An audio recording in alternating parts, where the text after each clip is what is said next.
language adventurers, and welcome back to another exciting episode of Idiom Insights. I'm Emma, thrilled as always to be your guide, exploring the wonderful and sometimes weird world of English expressions. And I'm Jack, ready to sprinkle some fun and perhaps a few terrible jokes into our idiomatic journey. It's great to have you tuning in with us today. We promise to make learning these phrases as enjoyable as finding an extra fry at the bottom of the bag. Oh, Jack, always thinking about food? But yes, we do aim to make it fun. Today, we've got 4 fantastic idioms lined up for you. We'll be diving into what they mean and how you can actually use them. Get ready to learn.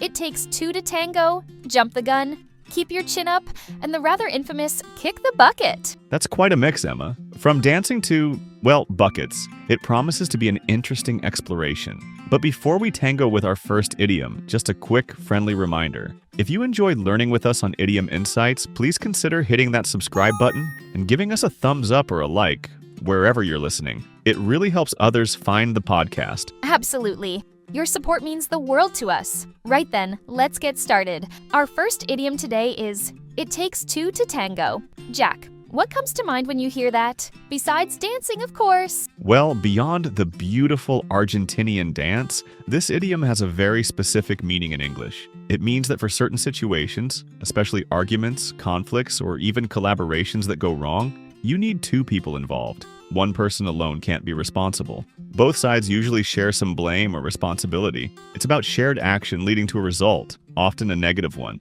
Exactly. You can't have a proper argument all by yourself, can you? It points out that blame shouldn't just be placed on one person when 2 were involved in creating the situation. For example, if 2 colleagues missed a deadline on a joint project, their manager might say, well, figure out how to fix it together. It takes 2 to tango after all. It implies they both played a part in the delay. That's a perfect example, Emma. Or imagine 2 kids are squabbling and one tries to blame the other entirely. A parent might step in and say, hey, stop pointing fingers. It takes 2 to tango. Both of you need to apologize and sort this out. It emphasizes shared responsibility. Precisely. It's a very useful phrase for situations involving conflict or cooperation. Now, let's listen to a short conversation between our friends, Mia and Mark. See if you can hear how this idiom pops up in everyday chat. Mark, I'm still a bit upset about that argument we had last night. You really seem to overreact. Me? I think you were the one who started getting defensive. You weren't listening to my point at all. Maybe I was a bit sensitive, but you raised your voice first, which didn't help. Okay, you're right. Perhaps we both got a bit carried away. It takes 2 to tango, I suppose. Let's agree to talk more calmly next time. Agreed. Apology accepted, and I'm sorry too.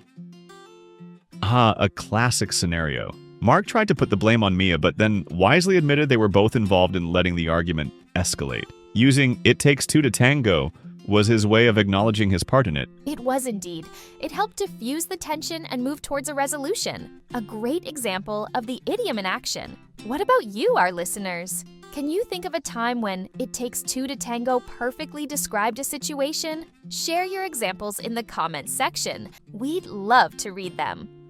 Definitely. Okay, moving on. Our second idiom for this episode of Idiom Insights is jump the gun. Emma, any initial thoughts on jumping with firearms? Sounds dangerous. Not literally, Jack, thankfully. To jump the gun means to do or say something too soon, before the proper time, or before you know all the facts. Think about the starting gun in a race. If a runner starts before the gun fires, they've jumped the gun. That makes sense. So, it's about acting prematurely, being too hasty. Like, maybe someone announces they got a job before they've actually signed the contract. They might be jumping the gun because the offer isn't official yet. Exactly. Or imagine planning a huge surprise party for someone, but telling a few guests the details before you've even booked the venue or confirmed the date. You'd definitely be jumping the gun. It implies a risk that things might not work out because you acted too early. Right. I could see myself doing that out of excitement. Maybe I'd buy a huge congratulations cake for my friend who thinks they aced an interview. If they didn't get the job, I'd have jumped the gun and have a lot of cake to eat myself, which isn't necessarily a bad outcome, come to think of it. Only you would find a silver lining involving cake, Jack. All right, let's hear how Mia and Mark use this idiom. Listen closely to this snippet of their conversation.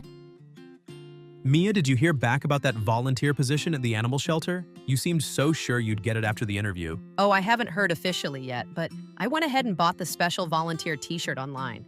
It was on sale. You bought the t-shirt already? Isn't that jumping the gun a little? What if for some reason they choose someone else? Maybe you're right. I just got really excited. I hope I didn't jump the gun. Fingers crossed. Fingers crossed indeed. Let's hope your enthusiasm pays off. So, Mia's excitement led her to buy the t-shirt before getting official confirmation. Mark correctly pointed out she might be jumping the gun. Yes, her action was premature. It highlights that eagerness sometimes makes us act before we should. Hopefully it works out for Mia and her new t-shirt. Do you have any stories about jumping the gun, listeners? Let us know in the comments below. Great prompt, Jack. Now, let's move on to the third idiom in today's Idiom Insights episode. Keep your chin up. This one sounds quite physical, Jack. Are we supposed to literally lift our chins? Well, physically, keeping your chin up does make you look more confident and less defeated. But the idiom means just that.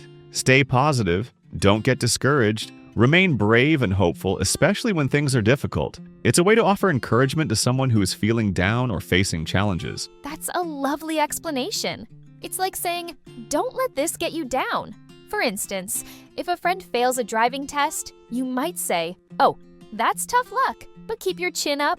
You can try again next month, and I'm sure you'll pass. It's meant to be supportive and uplifting. Exactly.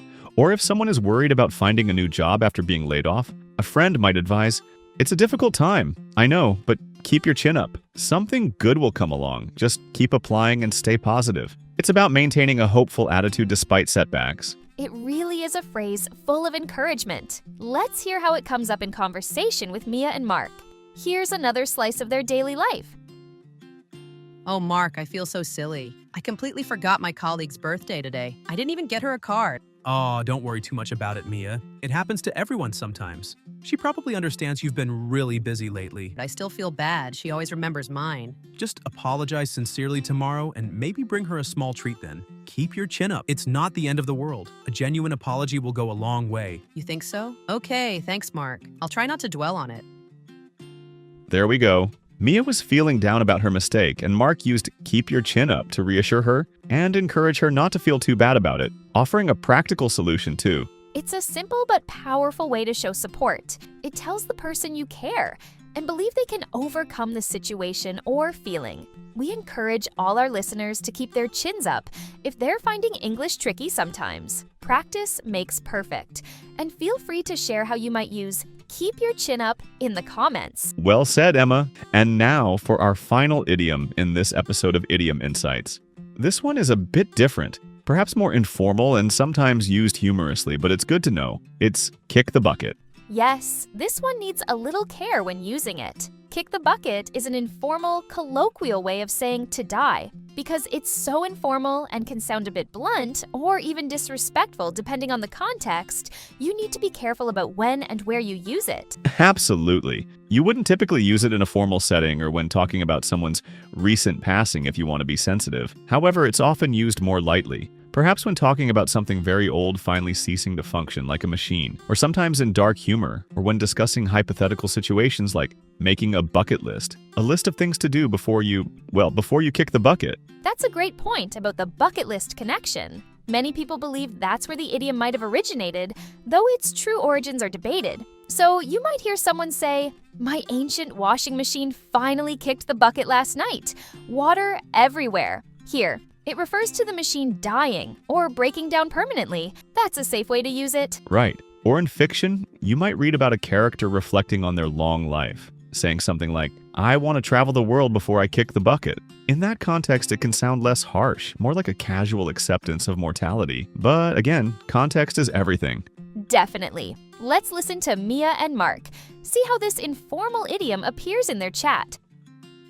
You know that old computer I've had since university? The one that takes about 10 minutes just to start up? Oh yeah, the noisy one. What about it? Well, I think it finally kicked the bucket this morning. It made a sad little pop sound and now it won't turn on at all. Complete silence. Oh dear. Well, it had a long life. Maybe it's finally time for an upgrade. Probably for the best it kicked the bucket now rather than during an important project. True. Farewell, old friend. Hello, new technology.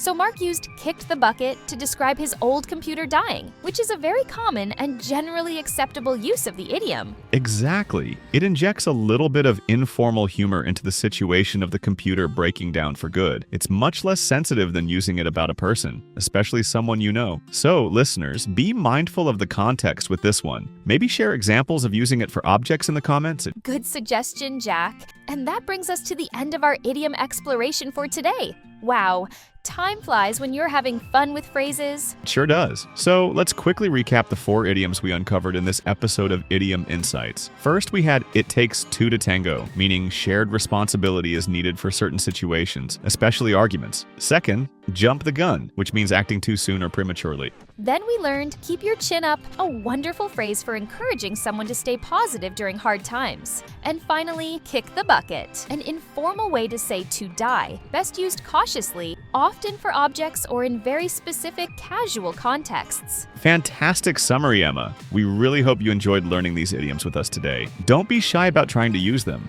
That's the best way to make them stick. Absolutely.